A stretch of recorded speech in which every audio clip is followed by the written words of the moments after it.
So everybody, President Biden is now saying that he does not plan to veto a bipartisan infrastructure bill if it comes without a reconciliation package. In this video, everybody, I will discuss what the economists and some of our politicians are saying about your social security payments and the fourth stimulus check. So just be sure to stay until the end of this video. And don't forget to subscribe to my channel and give this video a like. The president looks forward to and expects to sign each piece of legislation into law. And he's going to work his heart out, getting both of them across the finish line. Process in here, but and hypotheticals. The president's focused on selling this package to the American people, both packages, I should say. That's what he'll be doing tomorrow in Wisconsin, and we'll be working closely with leaders in Congress to move both of these pieces of legislation. Now, folks, the White House has been scrambling to put President Biden's infrastructure deal back on track after Republican senators balked at his surprise demand to pair the nearly $1 trillion plan with an even bigger investment package covering progressive policy priorities. President Biden said in a statement that he does not plan to veto a bipartisan infrastructure bill if it comes without a reconciliation package, walking back a declaration last week that he would refuse to sign it unless the two bills were included. The comment angered some Republican lawmakers, including Senate Minority Leader Mitch McConnell, who said the president was threatening to veto the bipartisan deal in remarks on the Senate floor on Thursday. President Biden stated that statement understandably upset some Republicans who do not see two plans as linked. My comments also created the impression that I was issuing a veto threat on the very plan that I just agreed to, which was certainly not my intent. What are your thoughts on President Biden, everybody? Is he doing what it takes to help out the American people? And should he pass the fourth stimulus check of $1,000 a month? Let me know in the comments down below. The proudest moment that I have experienced in this position was when President Joe Biden signed the American Rescue Plan into law. And I'll tell you why. Because through tax credits and food assistance and housing assistance and health care coverage and direct checks, the American Rescue Plan, and here's the drum roll, the American Rescue Plan will lift half of America's children out of poverty. Now a bipartisan group of lawmakers closed a deal on infrastructure, or at least on the infrastructure initiative, Thursday, following weeks of negotiations to craft a package that could actually get through Congress with Republican and Democratic support. The framework will include $579 billion in new spending to improve the country's roads, bridges, and broadband. The second bill would include funding for Democrat-backed issues like climate change, childcare, healthcare, and education issues. All of the administration officials have all called this human infrastructure. It would be passed through a Senate process called reconciliation, which does not require Republican votes. House Speaker Pelosi also said the House Representatives will not take up either piece of legislation until both are passed through the Senate. Democrats cannot afford to lose a single vote on a reconciliation bill in the evenly split chamber. Biden said that he will ask Senate Minority Leader, or Majority Leader now, Chuck Schumer, to schedule an infrastructure plan and the reconciliation bill for action in the Senate, and expects them to both go to the House. Biden told reporters, "Ultimately, I'm confident that Congress will get both to my desk so I can sign each bill promptly."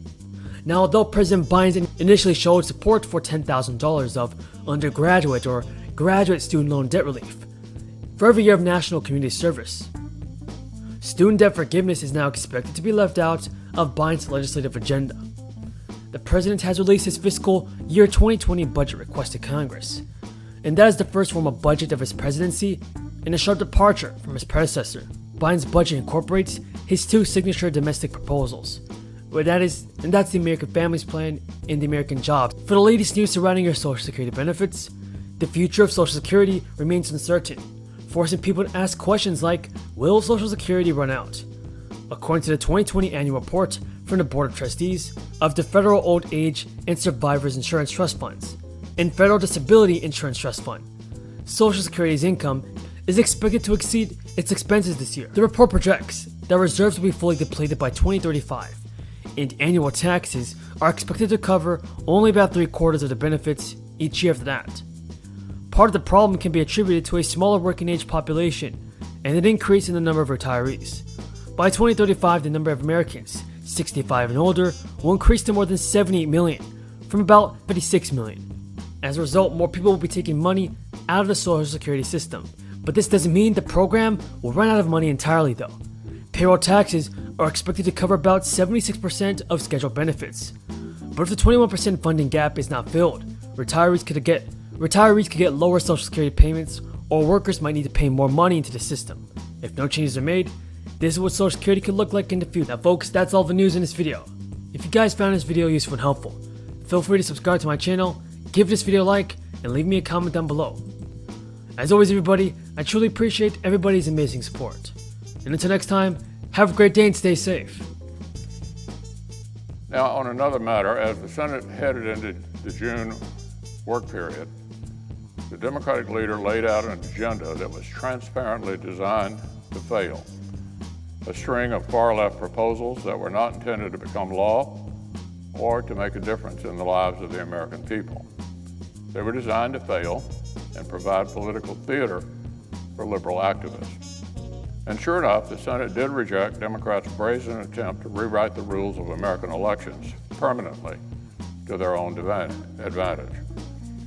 We did reject their bid to exploit the cause of paycheck fairness to fill the pockets of the trial bar, and other radical proposals like the one to impose crushing legal penalties on organizations that fail to conform to left-wing social preferences didn't make it to the floor. But let's remember, this was never just about policy. If our colleagues actually believed the substance of their plans were viable, they would have submitted more to scrutiny in committee. We know how things work in this body. When a narrow majority actually wants to make a law, that's not what we've actually seen. So, Mr. President, Senate Democrats weren't out to pass any legislation this month. Their designed to fail agenda was supposed to indicate that the institution of the Senate itself was somehow broken. And on this count, our friends across the aisle failed spectacularly. See, the framers designed the upper chamber, our chamber, to be a proving ground, a place where good ideas would rise to meet high standards and bad ones would actually fall flat. So this month, our Senate colleagues proved that the Senate is working quite well. We turned away an underhanded attempt to open American employers to a new form of unlimited predatory liability and a hostile takeover of our election system. And the whole time, productive work continued on bipartisan proposals that are actually intended to become law. From infrastructure to agriculture, many of our colleagues have been hard at work demonstrating the right way to go about legislating. In the Commerce and EPW committees, they've approved smart legislation with wide bipartisan votes. This morning on the floor, we considered another bill from